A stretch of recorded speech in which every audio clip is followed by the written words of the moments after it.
सोंठ राजस्थान के एक गांव में रहने वाला एक व्यक्ति हमेशा किसी न किसी समस्या से परेशान रहता था और इस कारण अपने जीवन से बहुत दुखी था। एक दिन उसे कहीं से जानकारी प्राप्त हुई कि एक पीर बाबा अपने काफिले के साथ उसके गांव में पधारे हैं। उसने तय किया कि वह पीर बाबा से मिलेगा और अपने जीवन की समस्याओं के समाधान का उपाय पूछेगा। शाम को वह उस स्थान पर पहुंचा जहां पीर बाबा रुके हुए थे। कुछ समय प्रतीक्षा करने के उपरांत उसे पीर बाबा से मिलने का अवसर प्राप्त हो गया। वो उन्हें प्रणाम कर बोला, बाबा, मैं अपने जीवन में एक के बाद एक आ रही समस्याओं से बहुत परेशान हूँ। एक से छुटकारा मिलता नहीं कि दूसरी सामने खड़ी हो जाती है। घर की समस्या, काम की समस्या, स्वास्थ्य की समस्या और जाने कितनी ही समस्याएं। ऐसा लगता है कि मेरा पूरा जीवन समस्याओं से घिरा हुआ है। कृपा करके कुछ ऐसा उपाय बताएं कि मेरे जीवन की सारी समस्याएं खत्म हो जाए और मैं शांतिपूर्ण और खुशहाल जीवन जी सकूं। उसकी पूरी बात सुनने के बाद पीर बाबा मुस्कुराए और बोले, बेटा, मैं तुम्हारी समस्या समझ गया हूँ। उन्हें हल करने के उपाय मैं तुम्हें कल बताऊंगा। इस बीच तुम मेरा एक छोटा सा काम कर दो।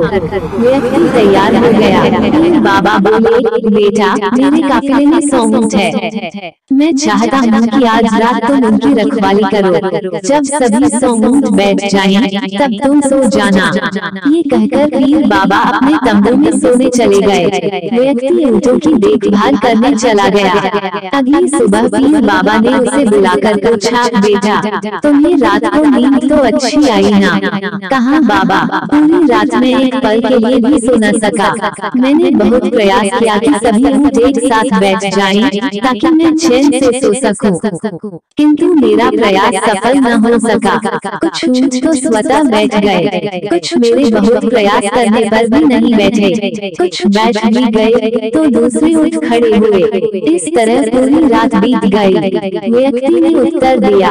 पीर बाबा मुस्कुराए और बोले, यदि मैं गलत नहीं हूँ तो तुम्हारे साथ कल रात ये हुआ। कई ऊँट खुद ब खुद बैठ गए, कईयों को तुमने अपने प्रयासों से बैठाया, कई तुम्हारे बहुत प्रयासों के बाद भी नहीं बैठे। बाद में तुमने देखा कि वे उनमें से कुछ अपने आप ही बैठ गए। बिल्कुल ऐसा ही हुआ बाबा, व्यक्ति तत्परता से बोला। तब पीर बाबा ने उसे समझाते हुए कहा, क्या तुम समझ पाए कि जीवन की समस्याएं इसी तरह है?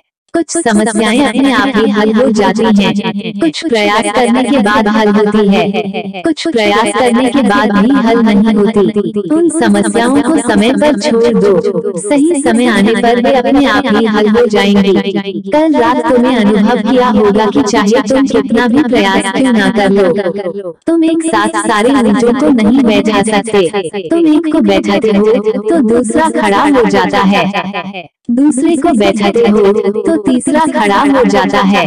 जीवन की समस्याएं इन ऊँटों की तरह नहीं हैं। एक समस्या हल होती नहीं कि दूसरी खड़ी हो जाती है। समस्याएं जीवन का हिस्सा है और हमेशा रहेंगी। कभी ये कम है तो कभी ज्यादा। बदलाव तुम्हें स्वयं में लाना है और हर समय इन्हें उलझे रहने के स्थान पर इन्हें एक तरफ रखकर जीवन में आगे बढ़ना है। व्यक्ति को पीर बाबा की बात समझ में आ गई और उसने निश्चय किया कि आगे से वो कभी अपनी समस्याओं को खुद पर हावी होने नहीं देगा। चाहे सुख हो या दुख, जीवन में आगे बढ़ता चला जाएगा। कहानी अच्छी लगी हो तो कृपया लाइक करें, शेयर करें और सब्सक्राइब अवश्य करें। और कहीं भूल हुई हो तो मुझे माफ कर कमेंट में अवश्य बताएं। दोस्तों, मैं औरों की तरह कोई कसम नहीं दूंगी, बस मुझे एक दिन में लगभग 100 सब्सक्राइब की आवश्यकता है। कृपया सहयोग कर यश के भागी बने। धन्यवाद। नमस्कार दोस्तों, पूरी वीडियो देखने के लिए आप सभी का बहुत बहुत धन्यवाद। वीडियो यदि पसंद आया हो तो प्लीज वीडियो को लाइक कीजिए, शेयर कीजिए, कमेंट कीजिए और हाँ दोस्तों, सब्सक्राइब अवश्य कीजिएगा, क्योंकि आपके एक सब्सक्राइब, एक लाइक से हमें काफी मोटिवेशन मिलता है। एक बार फिर से आपका धन्यवाद। जय हिंद।